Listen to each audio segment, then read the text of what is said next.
Programa Manhã Viva, conversamos na nossa TV Canção Nova Portugal. Bom dia, já acolhemos todos que nos acompanham agora nessa manhã, nesse momento tão bonito do nosso encontro diário, não é? Estamos sempre juntos, todos os dias aqui no Manhã Viva. E é uma alegria saber que desse lado tem gente na nossa companhia, tem gente querida. E o tema do nosso programa de hoje é mesmo interessante. Como sempre eu digo isso, não é? Mas é mesmo. Olha, nós vamos conversar sobre como dar qualidade ao nosso ritmo de vida.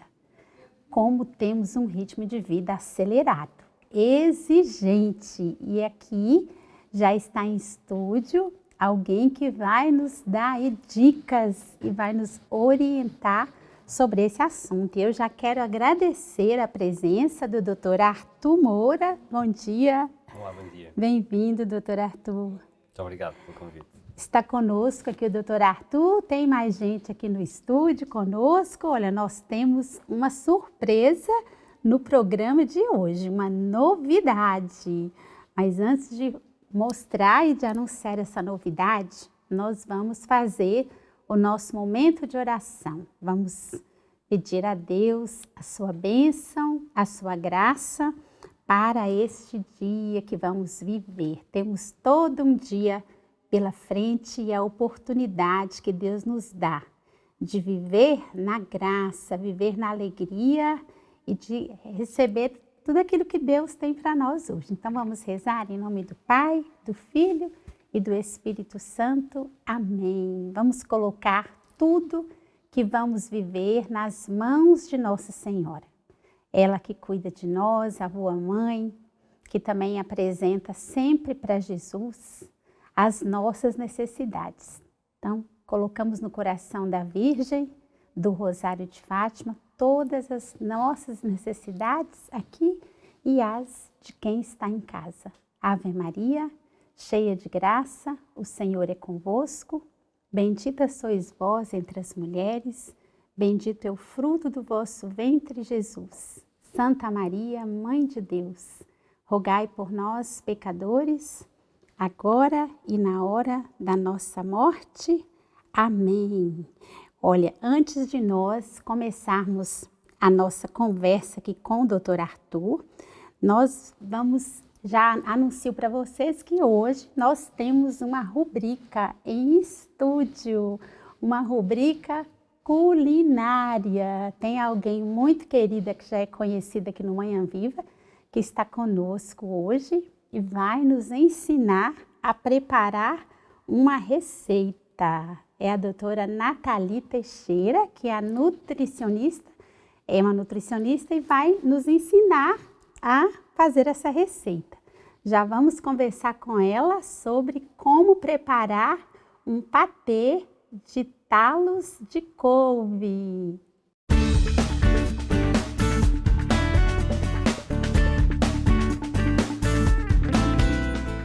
E aqui ao meu lado está a doutora Nathalie. Bem-vinda, doutora. Obrigada por ter vindo. Obrigada, que agradeço o convite. Está conosco aqui nesse momentinho especial, que é diferente para quem nos acompanha agora. Nós vamos fazer uma receita. A doutora Nathalie é nutricionista. Fala um pouquinho de si, mora em Fátima. Sim, eu sou nutricionista, estou aqui em Fátima há 2 anos. Eu me formei no Brasil em 2011 na área de nutrição e em seguida fiz ali após na área de segurança e qualidade de alimentos e desde então tenho trabalhado na parte de auditoria, na parte de restaurante, de hotéis, de rede de fast food. Em 2022 mudei para cá e teve assim, uma mudança na vida, né? E agora assim estou dedicada à maternidade e a nutrição infantil, né? Da minha filha, da minha família, enfim. Que bom! Então hoje a doutora vai ensinar para nós um patê de talo de couve. Como é que é possível? Estou pensando aqui que muitas vezes nós jogamos o talo da couve fora, né? A gente deita no lixo. Exatamente, deita no lixo pensando que não é algo bom, menospreza o talo da couve, achando que só a folha que é boa E não, o talo também é bom, por vezes pode ter até mais nutrientes do que a própria folha. E dá para usar a criatividade para diversas coisas, diversas preparações e utilizar e fazer um bom uso também do talo da couve no microlixo. Sim. Quem está acompanhando, doutora, nunca mais vai jogar o talo da couve no lixo. Pois, se não for para fazer o patê de talo, que ponha na sopa, que sempre utilize mesmo de forma integral esse alimento. E nos fala uma coisa, o que vamos precisar para essa receita, doutora? Sim, nós vamos precisar de uma chávena de talos de couves picadinho, em rodelinhas pequenas. Sim. 2 alhos picados, meia cebola também picada, 200 gramas de queijo cottage, ou pode ser também creme de ricota, caso a pessoa não goste do cottage, pode ser o creme de ricota, sal e azeite a gosto. É isso, é muito simples, em menos de 30 minutos a gente está com o patê pronto e algo diferente para oferecer para a família, para os amigos. Ô, doutora Nathalie, fala assim o passo a passo, né, da receita. Já disseste algo importantíssimo, que são as propriedades do talo de couve. Eu acho que isso é a melhor informação, né, desse momento aqui, porque realmente nós precisamos aproveitar melhor. Agora, como que a gente prepara essa receita? Já tem ali um bocadinho já preparado e a gente vê que tem um aspecto maravilhoso, não é? Sim, tanto o aspecto como o sabor é muito bom. Também. O passo a passo vai ser na frigideira. Nós vamos dourar o alho e a cebola. Quando começar a dourar, ficar ali meio transparente, adiciona o talo de couve. Tampa a panela, deixa em lume médio e por 10 minutos. E sempre a mexer sempre. Em seguida, esperar arrefecer, né, essa preparação. Quando arrefecer, adicionar o queijo cottage, o sal, o azeite. Sim. E servir ele frio. Deixar sempre na geladeira, né, no frigorífico e servir ele frio. É muito simples, é muito fácil e é uma forma de a gente a contribuir com mais nutrientes, né, com o talo da couve. Sim. Então a doutora vai preparar mais um bocadinho, já trouxe previamente os ingredientes, porque nós não temos aqui um fogãozinho para fazer esse momentinho de dourar, mas já trouxe aqui. Vai preparar mais um bocadinho, nós vamos provar no segundo bloco do programa. E eu vou conversar com o doutor Arthur, que está ali à nossa espera, acompanhando esse movimento aqui, movimento da área feminina do programa de hoje, não é? As mulheres, nós gostamos muito de receita. Então, doutora, já voltamos para provar o seu patê e vou conversar com o doutor Arthur agora.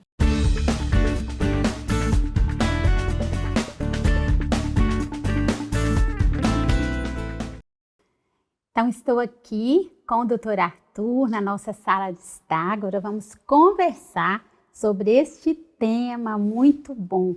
Eu dizia aqui para ele há pouco que vai ser de uma mais-valia para quem nos acompanha, tenho certeza. A começar de mim, não é? Porque todos nós queremos melhorar, dar mais qualidade à nossa vida. Então, o doutor Arthur Moura Queiroz, ele é psicólogo, especialista na área de psicologia do trabalho social e das organizações. Presta serviço de consultoria, é coautor do livro Gestão Pessoal de Carreira, que é um guia teórico prático, e é fundador e gerente da Alento desde 2012. Foi diretor do Sagaz, um programa de mentoring e voluntariado preventivo com aproximadamente 300 pessoas empenhadas no desenvolvimento de competências nos mais jovens. E ele tem essa atuação especial também na área de gestão de carreira. Doutor Arthur, obrigada mais uma vez por ter vindo. Obrigado eu. É um tema bom para conversar e necessário nesses dias que vivemos, né? Sem dúvida. Eu queria começar perguntando o que é mesmo definido como estilo de vida na psicologia? Temos a olhar para o estilo de vida como um conjunto de comportamentos, de atitudes, de valores, de hábitos que alguém adota ao longo do seu percurso de vida. Algo que pode nascer da interação com o meio ambiente em que está inserido, pode ser desenvolvido e consolidado nessa ótica. E que nos vai, de algum modo, definir ou pautar a nossa conduta no dia-a-dia. Pode ser pelas percepções que temos, pelas crenças que temos, que pode fazer com que nós olhemos, eu e outra pessoa qualquer, de maneira diferente para a saúde, por exemplo. Sim. E isso pode ditar o meu estilo de dieta, tal como vamos falar hoje, pode ditar uma influência na forma como eu faço exercício físico ou não, e pode estar só relacionado com isso, com a forma como eu percepciono a saúde. Pode ser diferente de outra pessoa. Sim. Por isso, quando se fala de um estilo de vida adequado ou bom, dá-me vontade sempre de responder, porque todos os psicólogos gostam de responder, que é depende. Depende sempre de pessoa para pessoa. Aquilo que ela valoriza e aquilo que a faz sentir-se bem com ela própria e no meio onde esteja inserida também. Entendi. Então é algo muito particular, não é isso, doutor Arthur? Sim, haverá obviamente alguns standards, né, que serão transversais à maioria da população, como acesso à saúde, como ter bons hábitos de sono, como ter a capacidade de fomentarmos o autocuidado. É óbvio que são tudo situações que vão ajudar ao nosso bem-estar à partida. Mas depois é importante dar sempre muito espaço à individualidade, àquilo que é a expressão da individualidade de cada um. Entendi. E o que nós podemos fazer hoje, doutor Arthur, para melhorar, né? Dar uma qualidade aí para esse estilo de vida que nós vivemos nesse mundo aí acelerado, não é? Isso que é importante desde logo percebermos como é que nos posicionamos nesse mundo. Eu gosto de falar de duas dimensões, que é o autoconhecimento e o conhecimento do meio em que estamos inseridos. E se nós nos conhecermos bem, e conhecermos bem o meio em que estamos inseridos, e cruzarmos as duas dimensões, obtemos um posicionamento. E esse posicionamento vai-nos ajudar a perceber com maior clarividência quais os objetivos de vida que nós queremos traçar. E, em função disso, delinear um conjunto de passos que nos aproxime desses objetivos. Entendi. Agora, se eu não me conhecer bem, nem conhecer bem o meio em que estou inserido, eu tendo a ser mais reativo àquilo que o mundo me traz. E aí sim, podemos ter uma questão central da conversa de hoje, que é o ritmo de vida, e se ele é imposto por situações externas ou se é de acordo com as nossas motivações internas. Sim. Doutor Arthur, e os fatores assim que determinam a qualidade? Existem fatores comuns que determinam a qualidade de vida de alguém?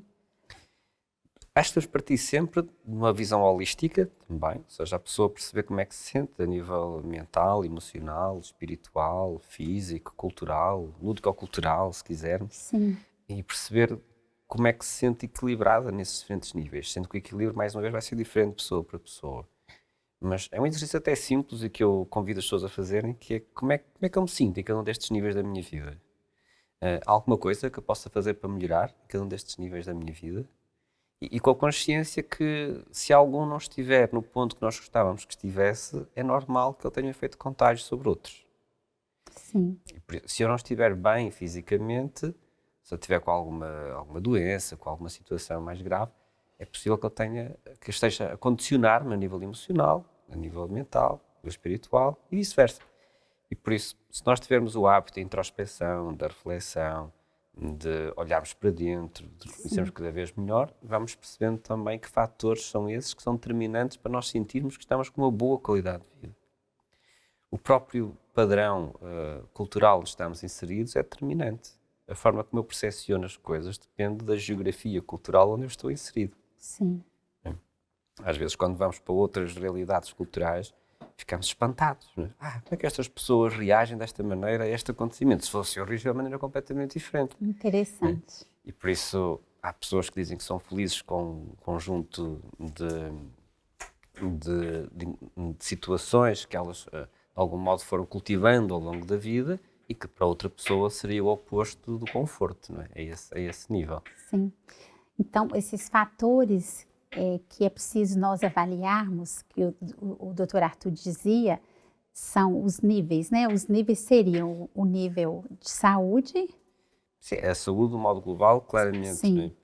Mas é importante percebermos como é que nós nos percepcionamos a nível cultural, ou se quisermos em dimensões cultural ou lúdico-cultural, dentro da dimensão Entendi. social, ou dentro da parte espiritual. Obviamente, entende-se aqui a forma como eu perspectivo a vida, de forma mais otimista, mais pessimista, Sim. como é que eu me posiciono no meu saber estar no dia a dia com o outro e comigo próprio também. Entendi. A própria dimensão emocional também é muito relevante, como é óbvio, na forma como nós nos regulamos no dia a dia. Sim. Isso tem um impacto direto Sim. depois na forma como estamos connosco Sim. próprios e com os outros. Entendi. Doutor Arthur, e o projeto de vida, né? Ter um projeto de vida também está ligado à nossa qualidade de vida? Acredito que sim. Há um autor, Savickas, que fala do modelo de life design, que é um modelo que está enquadrado dentro da gestão pessoal de carreira também. No fundo, o modelo defende várias coisas, mas vou aqui pegar numa duas que acho mais interessantes para a conversa de hoje. Uma delas é olhar para a vida de modo integrado, ou seja, eu não olhar só para a minha carreira de modo isolado, mas integrada no plano de vida maior. Ou seja, as decisões de carreira que eu tomo vão ter uma influência nas outras dimensões de vida, aquelas que eu falei há bocadinho, por exemplo, Entendi. e vice-versa. E por isso as decisões que eu tomo devem estar alinhadas, seja com os meus valores, seja com as minhas crenças, seja com a forma como eu quero viver cada uma das dimensões da minha vida. Se eu quero estar mais tempo com a família, eu tenho que considerar essas situações na escolha do trabalho. Olha. Há pessoas que atingem o seu objetivo profissional e passado 1 ano, 2 anos, dizem que estão insatisfeitas e querem fazer uma transição de carreira. Sim. Muitas pessoas me procuram nesse sentido. E quando vamos a explorar, e falo em abstrato, obviamente, muitas vezes a pessoa percebe que não é nada no trabalho que está errado. É a opção, a tipologia de trabalho que escolheu não lhe permite ter os recursos que ela pretende nas outras áreas da sua vida. Então a pessoa pode dar trabalho e continuar passado 1 ano a sentir o mesmo, porque não considerou todas as dimensões da sua vida no seu projeto de vida, como falou há bocadinho. Que interessante. E por isso é de facto importante que nós consigamos olhar de um modo global, abrangente, para as nossas tomadas de decisão como sendo interdependentes. Nós não somos um conjunto de caixas herméticas que não interligadas. Sim. Por isso, tudo o que nós sentimos, que nós pensamos, que nós fazemos, as decisões que tomamos em termos de plano de vida, têm um efeito nas outras dimensões. Olha que interessante. Às vezes, a insatisfação, quando o doutor Arthur dizia, a insatisfação, por exemplo, no trabalho, com aquilo que se faz, não se vai resolver só mudando de trabalho. É algo muito maior que precisa ser olhado com outros olhos, né? Que talvez eu vou só transferir o problema para um outro sítio, não é isso? Exatamente. Isso foi muito interessante, porque a gente não pensa assim, né? Sim. Quando estamos numa situação dessa de conflito, só pensamos assim, quero mudar, quero encontrar outro trabalho. E o doutor Arthur já escreveu um livro sobre gestão de carreira, foi colocado aqui pela nossa produção. O que pode ser mudado na nossa vida para a gente não continuar a repetir essas experiências, doutor Arthur, por exemplo, nessa situação aí, né, de uma frustração, de um lugar que eu trabalho, que eu não me sinto realizada? Sim. Acho que é importante passar a mensagem que uma experiência, mesmo que repetida e mesmo com resultado idêntico, o que nós conseguimos extrair dela pode ser sempre diferente e pode sempre acrescentar algo. Sempre que nós vivemos uma experiência, nós somos forçados a lidar com ela. Isso permite-nos desenvolver competências. Podem ser emocionais, pessoais, sociais, tipicamente categorizadas transversais. Podem ser de outro âmbito, como cognitivas, mas vamos sempre desenvolver algo. E é importante nós termos a consciência que nós podemos mobilizar essas competências para outras áreas. Sim. Por isso, mesmo quando alguém faz um relato de uma experiência muito negativa em termos laborais, um dos objetivos é, mas o que é que desenvolveu dentro dessa experiência? E como é que pode agora colocar isso ao seu serviço noutra experiência que esperemos que seja mais positiva, que seja vivida como mais positiva ou percepcionada dessa forma? Essa é uma mensagem que acho importante transmitir, que está relacionado com o tema que se fala muito nos últimos anos também, que é a resiliência, não é?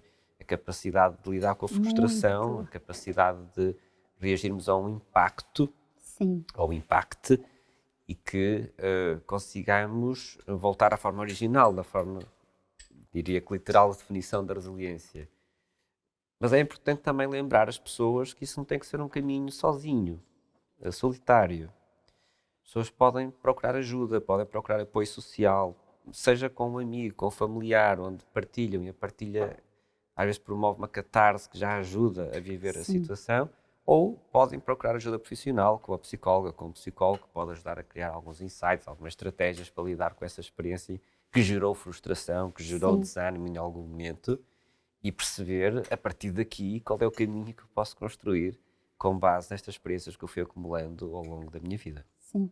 Sempre olhar o outro lado da moeda, não é? Os dois, diria que os dois. Os dois lados da moeda. Lados, não só olhar, porque nós tendemos sempre a olhar o lado negativo. Sim. Só o lado negativo da situação, não é, doutor? Há pessoas tendencialmente sim, há outras tendencialmente que não, que só olham para o positivo, e às vezes é preciso calibrar. Ou seja, para não percepcionarmos a realidade de modo enviesado. Sim. Às vezes um enviesamento até provocado por algumas crenças que se revelam limitadoras depois na tomada de decisão. Sim. E de que forma, se nós tivermos objetivos na vida, né? E uma rotina também, isso pode influenciar positivamente o nosso estilo de vida? Penso que sim, porque quando nós temos objetivos claros, e também é importante distinguir objetivos de desejos. A maior parte das pessoas com quem eu me cruzo apresentam uma lista de desejos, não de objetivos. Ô, doutor Arthur, fala para nós a diferença. Qual a diferença de desejos? Geralmente no início do ano as pessoas fazem uma lista, não é? Sim, não é? E às vezes repetem passado um ano, não é? A mesma lista de desejos. É importante quando nós começamos por definir um desejo que o transformemos no objetivo. Isso significa, desde logo, ter consciência do caminho que tem que ser feito até que ele se concretize. Significa ter consciência da quantidade de recursos e ou competências que teremos que mobilizar e em que timings para que ele se concretize. Pois há várias metodologias, uma das mais conhecidas é SMART, que trabalha em 5 filtros a definição do objetivo, desde ser mensurável, ser alcançável, ser realista, ser temporizável não sei se disse o timing também, mas também é um deles. Sim. E então, o facto de nós termos critério na forma como definimos esses objetivos, se eu explorar um bocadinho esta metodologia, normalmente começa-se com um geral, que depois se subdivide em intermédios, e depois em comportamentos, e depois em ações, e esta estrutura dota de uma consistência que vai ajudar a que seja criado um plano de vida. Não no sentido determinista da expressão, mas no sentido de guião, de orientação, que pode ser moldado e ajustado a qualquer momento. Sim. Olha, nós vamos continuar essa conversa sobre esse plano de vida, está muito interessante. Nós vamos continuar no segundo bloco. Vamos fazer um breve intervalo, doutor Arthur, e já voltamos para aprender mais como dar qualidade ao nosso ritmo de vida.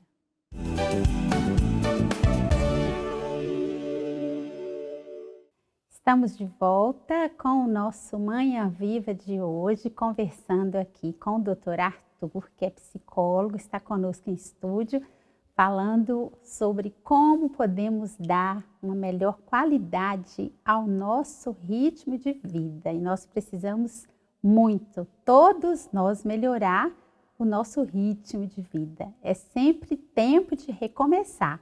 E é isso que ele está conversando conosco. Também nós temos aqui em estúdio hoje a doutora Nathalie, que é nutricionista, está preparando ali um patê delicioso. E para quem não esteve no primeiro bloco, olha, o patê é de talo de couve. Isso mesmo, não podemos desperdiçar, porque ela nos ensinava, nos dizia que o talo de couve é onde se concentra a maior parte dos nutrientes. Então, nós vamos aproveitar, vamos provar essa receita daqui a um bocadinho e vamos aqui conversando com o doutor Arthur, que ela já está finalizando ali a receita. Mas, doutor Arthur, vamos falar um pouquinho sobre a questão da inteligência emocional, não é? Que todo mundo hoje quer ter essa tal inteligência tão falada, não é? O que é essa inteligência emocional? Sim, é um tema, felizmente, diria, bastante falado nos últimos anos. Também muito por mérito de um autor norte-americano, o Daniel Goleman, que trouxe, diria, vários livros de modo simplificado a falar sobre inteligência emocional. Quem tiver curiosidade é uma boa forma de começar a saber mais. Sim. É muito importante desde logo porque a inteligência emocional pode ser continuamente trabalhada e desenvolvida.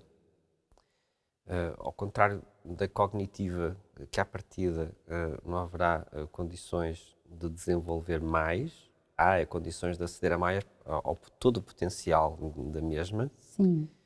E a inteligência emocional tem um papel relevante nisso. Porque quanto mais emocionalmente inteligente eu for, mais eu consigo aceder aos meus recursos cognitivos.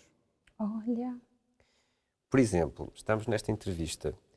Se eu estiver muito nervoso por estar em entrevista, é provável que o meu corpo vá libertar cortisol, que por sua vez vai ter uma influência no neocórtex e por sua vez vai ter uma influência no lobo pré-frontal, por sua vez vai ter uma influência na eficiência da tomada de decisão, de espírito crítico, e por isso só o facto de eu ter uma maior ou menor capacidade de autorregulação das minhas emoções vai ter um impacto direto naquilo que é a minha capacidade de ser mais ou menos eficiente cognitivamente na forma como estou a responder a um desafio.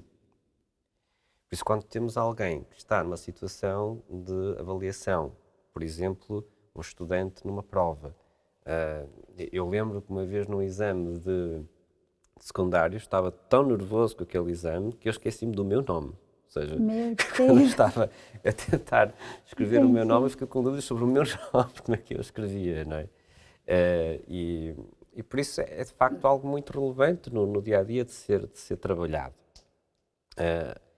A capacidade de nós de desenvolver a nossa autogestão, nossa autorregulação, capacidade de termos maior literacia sobre as emoções, não é? Quantas vezes os jornalistas perguntam às pessoas como é que se sente? E ela diz, eu não tenho palavras para descrever, mas elas existem as palavras para descrever o que ela está a sentir. Só podem não ter a literacia emocional no nível suficiente para conseguir responder àquilo que foi perguntado. E por isso, quanto maior a literacia emocional nós tivermos, também estamos mais próximos de conseguir desenvolver a nossa inteligência emocional, de a cultivar, mas isso exige um ato voluntário por parte da pessoa. Ela tem que querer desenvolver-se. Entendi. Para desenvolver as suas competências pessoais, emocionais, sociais e pô-las ao seu serviço e ao serviço dos que as rodeiam. Entendi. Então, quer dizer que a inteligência emocional é adquirida. Ninguém nasce pronto, não é, doutora Arthur? Nós podemos ter alguma predisposição em termos de traços de personalidade que favoreçam uma outra característica, mas, acima de tudo, é desenvolvida ao longo do tempo. Sim. Uma pessoa, pensei aqui agora numa situação, que toma as suas decisões ou então dá respostas, até mesmo guiado assim pelo que está sentindo, pelos sentimentos, né? Quem toma as suas decisões guiado apenas pelos sentimentos, se calhar falta um pouquinho de inteligência emocional, não é isso, doutor? Ou estou enganada? Não vejo problema em que alguém tome decisões com base no que sente. A questão é o que é que está a sentir. E se o que está a sentir corresponde àquilo que são os objetivos de vida da pessoa. Sim. Eu posso estar a sentir-me furioso com uma situação e pode ser visada uma pessoa que eu goste, e a questão é, faz sentido eu manifestar essa fúria nesta pessoa que eu gosto? Que consequências é que isso vai ter a seguir? Para mim, para a pessoa, para a relação com essa pessoa? Quando eu manifesto algo, eu tenho que me questionar o que é que eu pretendo obter com essa manifestação. Ou devo questionar-me. Se eu estiver sequestrado emocionalmente por uma libertação, como eu falei há bocadinho, grande de cortisol, então se calhar não consigo fazer esse raciocínio. Eu não consigo decidir o que quero e não quero dizer em cada momento. Entendi. Um tema que se fala muito nos últimos anos também é a liderança e a influência da inteligência emocional na liderança. Sim. O Daniel Goleman também fala em 6 estilos de liderança. É uma coisa muito curiosa, porque a maior parte dos líderes das organizações que nós temos decidem fruto ou decorrente de um estado de espírito ou de uma percepção emocional ou com base nas circunstâncias. Ou seja, eu, mediante as circunstâncias, escolho o estilo de liderança que mais se adequa, com um conjunto de ferramentas ao meu dispor. Os relatos que me vão chegando é muito mais no sentido oposto. São pessoas que decidem decorrente de um estado de espírito ou de uma situação não controlada. Sim. E no nosso dia-a-dia é isso que vai acontecendo. Por isso temos que perceber até que ponto é que as nossas tomadas de decisão estão a ser beneficiadas pelas nossas emoções ou prejudicadas pelas nossas emoções. Entendi. O doutor Arthur, e por que é tão importante a gente entender o motivo, né, pelo qual, por exemplo, a gente não consegue cumprir algumas metas, né? A gente se propõe a algumas metas e não conseguimos cumpri-las. Tem tudo a ver com o processo de mudança, do meu ponto de vista. Há um modelo, como foi explicado na faculdade ainda, que é o modelo de Kurt Lewin, década de 40, salvo erro. Muita gente diz que ele é demasiado simplista e linear, mas eu gosto de falar nele precisamente por isso, porque acho que é fácil de entender para qualquer pessoa as premissas que estão inerentes. Ele fala em 3 níveis. Ele diz que para nós fazermos uma mudança, nós temos primeiro que passar pela fase do chamado descongelamento, que no fundo é descongelar da situação atual. Mas não chega a ver as vantagens. Eu tenho que ver as vantagens e também tenho que ter quase repulsa em relação à situação atual. Não chega só uma coisa ou só outra, eu tenho que cruzar as duas. Se isso acontecer, eu posso avançar para a segunda fase, chamada de movimento, ou seja, estou a implementar a mudança. E depois passo para a terceira fase, que é o recongelamento, que é a instituição de um novo hábito. Mas durante este processo vai haver forças a favor e forças contra. Se quisermos, por exemplo, falar do exemplo de deixar de fumar como estilo de vida também, é uma componente do estilo de vida, não é? Se eu estiver sempre em ambientes de fumadores, vai ser uma força contra a minha capacidade de estabelecer ou consolidar um novo hábito. Se eu procurar pessoas e novos ambientes que me favoreçam o estabelecimento e a consolidação de um novo hábito, é mais provável que eu consiga. Agora, o próprio compromisso, e essa é uma situação interessante que eu vejo nas sessões que eu faço com os meus clientes, que é as pessoas cumprem mais quando se comprometem comigo do que com elas próprias. Olha, que interessante. Ou seja, há um exercício que nós costumamos fazer, que é, pense em alguns novos hábitos que quer adquirir, a pessoa escreve, detalha, e ok, agora ponho uma data para iniciar, e agora escolha alguém da sua vida que lhe cobre a execução desse novo hábito.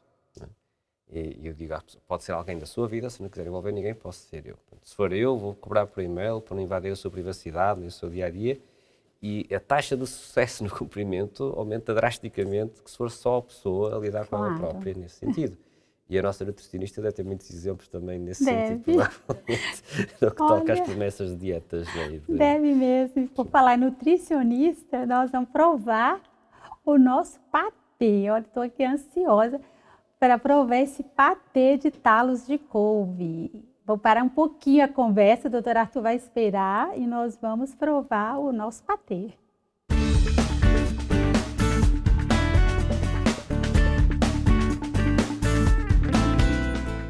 E chegou a hora de provarmos o patê de talos de couve. Pena que quem está lá em casa só vai ficar na vontade, né, doutora? Pode fazer, que aí passa à vontade. Isso, faça aí.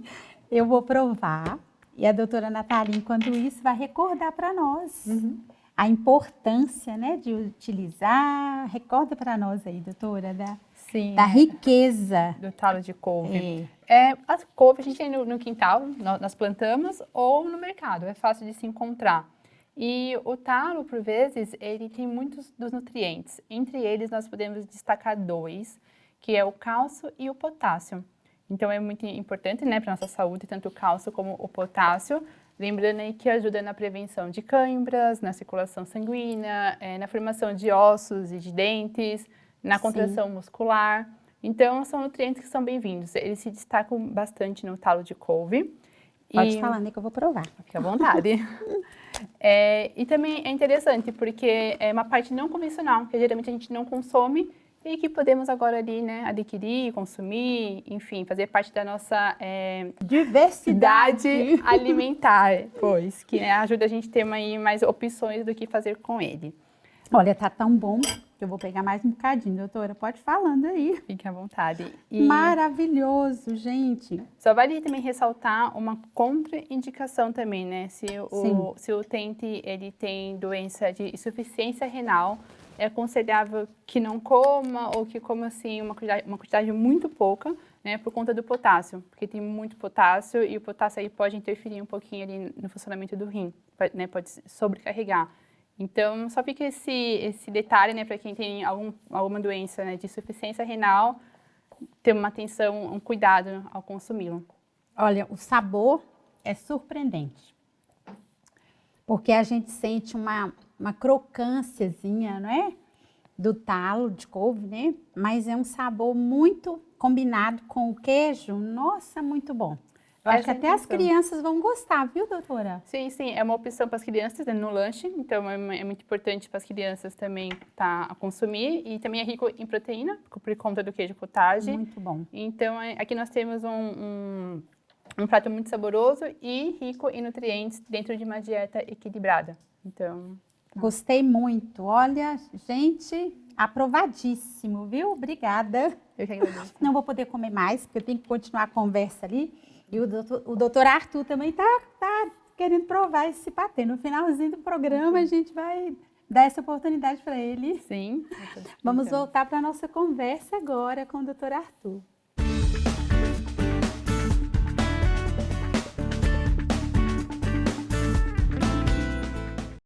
E vamos continuar nossa conversa sobre como dar qualidade ao nosso ritmo de vida. Estamos aqui nessa conversa boa, aprendendo muito com o nosso psicólogo, que é o Dr. Arthur. E eu queria que o Dr. Arthur falasse para nós um bocadinho do potencial que muitos de nós temos. Todos nós temos um potencial. E às vezes o fato de termos passado por alguma frustração nos faz recuar. Como que nós podemos usar, doutor Arthur, esse potencial que temos dentro de nós para superar tudo isso? Desde logo é importante lembrar que potencial é algo que poderemos conseguir fazer. Não significa que consigamos, não é? Convém que tenhamos as competências internas que nos permitam aceder a esse potencial. E há bocadinho, quando falámos de inteligência emocional, é um bom exemplo. Ou seja, posso ter um excelente potencial cognitivo, mas posso não conseguir aceder a ele por alguns constrangimentos emocionais ou na forma como eu lido com determinada situação. Por isso, quando falamos de potencial, podemos falar de potencial cognitivo, podemos falar de potencial social, podemos falar de vários níveis de potencial. E a questão é perceber se nós estamos a conseguir chegar até ele. Para isso é preciso trabalhar o autoconhecimento, que é algo bastante relevante. Sim. E que se faz através do hábito de olhar para dentro. Se nós estivermos como capturados por um ritmo de vida externo que nos impõe uma forma reativa de estar na vida, não só nós tendemos a atribuir menos significado ao que fazemos, e daí também haver menos motivação para mudar algo, ou para atribuir valor ao que estamos a fazer, como ficamos também reféns, por essa mesma via, de aceder ao máximo do nosso potencial. Por isso, há que nos questionarmos se nós estamos a olhar para dentro, se estamos a olhar só para fora. Sim. Como é que nos posicionamos como alguém que se vê como refém de situações que não controla, né, chamado locus de controle externo, ou seja, eu acredito que tudo me acontece na vida, eu não tenho nenhum controle sobre isso, e por isso é sorte, é o azar, são as circunstâncias, mas eu não tenho poder de decisão sobre isso. Sim. Ou se estamos mais sobre o locus de controle interno, onde eu acredito que eu tenho um poder de decisão, de ação, e normalmente estas pessoas são mais motivadas, são mais predispostas a fazer algo de diferente. Quando falamos em psicologia da autoeficácia, está relacionado com isto, que é até que ponto eu conto a mim próprio e a outros histórias sobre sucessos que eu atingi que me façam, através da narrativa, por exemplo, que me façam lembrar e acreditar nas minhas potencialidades. Se eu, por outro lado, estiver a viver constantemente numa narrativa de descrença, de pensar nos pontos negativos da minha vida, Sim. então é mais difícil que eu consiga aceder ao meu potencial e pô-lo em prática novamente. No que toca à empregabilidade, isso acontece com frequência, porque quando alguém fica um longo período de tempo sem trabalho, começa muitas vezes a duvidar das suas capacidades, começa a questionar-se, mas será que eu nem sei fazer? Será que eu já sei fazer? Ainda ontem uma pessoa falava comigo nesse sentido. Sim. Então, Gostavas de trabalhar neste ou naquele sentido? Pá, já há anos que eu não faço isso, eu acho que já não conseguia fazer isso, eu acho que já nem me lembro bem das coisas, ou o que seja. E isso tem muito a ver com a forma como nós vivemos o nosso passado e nos fazemos com que ele seja um aliado e não uma contraforça. Interessante. E nós ouvimos tantas vezes de pessoas muito bem-sucedidas nos seus relatos, elas dizem que para chegar aonde chegaram, passaram por muitas frustrações, né, doutor Sim, Arthur? É uma soma, não é? Sim, sim. Algumas passaram inúmeras, até situações para fazer mesmo desistir. E a pessoa não desistiu. Eu queria que o senhor falasse quais as ferramentas psicológicas, né, que a gente pode usar para a gente viver essa realidade, não desistir diante das frustrações. A primeira que surge logo é a resiliência. Já falámos um bocadinho há pouco, essa é fundamental. Nós temos a capacidade de nos regenerarmos face à adversidade, extrair dela algo de positivo e avançar. E é importante distinguir resiliência de resistência. As pessoas confundem os dois conceitos. Não é? Resistir significa que eu, quase de modo estoico, perante uma dificuldade, persisto, mas com as marcas a ter um efeito sobre mim. Se eu sou resiliente, eu passo pela situação, extraio dela o melhor que conseguir e recomponho-me. Ou seja, fico pronto para um novo embate, não diria que impoluto, mas num sentido de regenerado. Entendi. Na resistência, eu posso passar uma vida inteira a resistir. E ficar do mesmo jeito. Ficar do mesmo. Não Nunca mudar fico do nada. mesmo jeito porque vou ficando desgastado cada vez mais. Sim. Não é? Por isso vou diminuindo as minhas capacidades, porque estou a resistir. Não é? Enquanto a resiliência dá-nos outra oportunidade. Outra é a aceitação. Não a aceitação no sentido da resignação, mas a aceitação de ver a situação como ela é, desmontá-la e operacionalizar um plano que me permita lidar com ela, traçando metas gerais, específicas, que me ajudem a desmontar e a conseguir lidar com essa dificuldade que está a surgir. Outra muito importante é o apoio social, seja junto de amigos, de famílias, de comunidades, seja que nos permita fazer sentir pertença de algo, não é? E que nos ajude a lidar com esses momentos de maior debilidade ou maior fragilidade. Doutor Arthur, mas para mim foi novo ouvir a diferença entre resiliência e resistência. Tenho certeza que quem está em casa também gostou, entendeu melhor o que é a palavra resiliência. Nós já estamos quase chegando ao finalzinho, mas ainda dá tempo a gente conversar mais um pouco. E eu queria que o doutor Arthur falasse para nós como é que a gente faz para... Porque sempre damos desculpas, né? Porque não realizamos as coisas. E como é que a gente pode substituir? A questão é essa, bem colocada aqui pela nossa produção. Como substituir as desculpas por ações? Começa mesmo por aí, não é? Que é não encaixar num perfil de vitimização, mas esforçarmos por percebermos o que é que conduziu até aquela situação, o que é que eu posso fazer diferente para que a situação não se repita e que seja assim evolutiva e que seja alinhada com aquilo que é o que eu pretendo para a minha vida. Sim. E diria também que seria saudável que isso fosse feito numa ótica de autosseparação e não tanto como se vê recorrentemente, nomeadamente no meio mediático, a comparação social. É muito injusto a nossa evolução ser pautada pela comparação com o outro.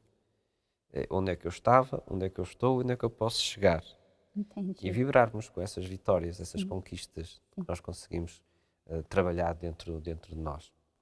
E é óbvio que isso depois pode ser mais trabalhado, mais objetivamente, dependendo do campo de ação que nós queremos. Se eu estou a trabalhar, por exemplo, na gestão pessoal de carreira, é muito importante mapearmos as nossas competências, que é um exercício bastante objetivo e pragmático. Sim. Tomar consciência das competências que temos, das que não temos, do ponto em que está cada uma delas e o que é que posso fazer para desenvolvê-las e tornar-me deste modo mais equipado para lidar com as dificuldades que a vida nos vai apresentando, as adversidades. Sim, mas de todo jeito temos que nos pôr a mexer. Não é, doutor Arthur? Não Sim, dá para sim. esperar também as mudanças, não é? Sim. Não tem que ser um mexer físico, mas pelo menos mentalmente e emocionalmente devemos trabalhar-nos, não é? E haver momentos de reflexão dedicados a nós. O autocuidado é fundamental. Sim. Se nós não cuidarmos de nós, vai ser difícil estarmos preparados para cuidar daqueles que gostamos. Muitas vezes essa é uma desculpa que é apresentada. Claro. Que é, eu não cuido de mim porque tenho cuidado dos outros. Ah. Mas se eu não cuidar de mim em primeira instância, vai chegar a um momento que eu não vou ter capacidade de cuidar dos outros. O autocuidado é fundamental. Olha, aprendemos tanto. Foi uma riqueza essa conversa, viu, doutor Arthur? Para a gente também perceber onde nós estamos, né? Como nós estamos, essa questão que o senhor trouxe da reflexão, de sempre pensar, olhar para nós mesmos, que às vezes vemos o problema sempre no exterior, não é? E o problema muitas vezes temos que olhar para nós. O senhor poderia deixar aí as suas considerações finais? Eu não sei se tem mais algo que o senhor gostaria de acrescentar para quem nos acompanha. Eu gostava de agradecer o convite. É sempre um tema que eu gosto de falar, gestão pessoal de carreira, qualidade de vida, no que isso significa na individualidade de cada um. Mas, acima de tudo, a mensagem final que gostava de deixar é que as pessoas apostem nelas próprias, que se dediquem nelas próprias, seja na vertente do autocuidado, seja na perspectiva de desenvolvimento de competências pessoais, emocionais, sociais, porque se estiverem bem trabalhadas nessa perspectiva, também são mais capazes de atingir as outras. Sim. E que o façam sozinhas e acompanhadas, não receiem procurar ajuda e que seja ajuda especializada de quem efetivamente trabalhou e estudou e tem evidência científica naquilo que faz no seu dia-a-dia. Olha, muito obrigada, doutor Arthur, pela sua presença, pela riqueza que foi a nossa conversa. Deus lhe pague. Seja sempre muito bem-vindo aqui ao Manhã Viva e à Canção Nova. Muito obrigado, Bel. Eu quero agradecer também a doutora Nathalie, que esteve conosco, trazendo aí essa novidade boa. Aprendemos uma receita muito nutritiva com ela. Obrigada, doutora, pela sua presença. Eu agradeço, muito obrigada. Recebê-la aqui. E quero agradecer também a todos que acompanharam esse Manhã Viva. Foi tão bom, não é? Um Manhã Viva diferente, cheio de novidades, assim a nossa vida. Sempre procurando dar melhor qualidade àquilo que fazemos. Olha como deu certo. Então nós aqui na Canção Nova queremos levar o melhor para quem nos acompanha, sempre com qualidade e sobretudo com a nossa marca da evangelização, porque a nossa missão é evangelizar. Um abraço para quem nos acompanhou. Esse programa fica gravado no YouTube da Canção Nova Portugal. Pode ir lá, acessar quantas vezes desejar e enviar esse programa para alguém. Obrigada ao nosso benfeitor. Abraço e até o próximo Manhã Viva, se Deus quiser.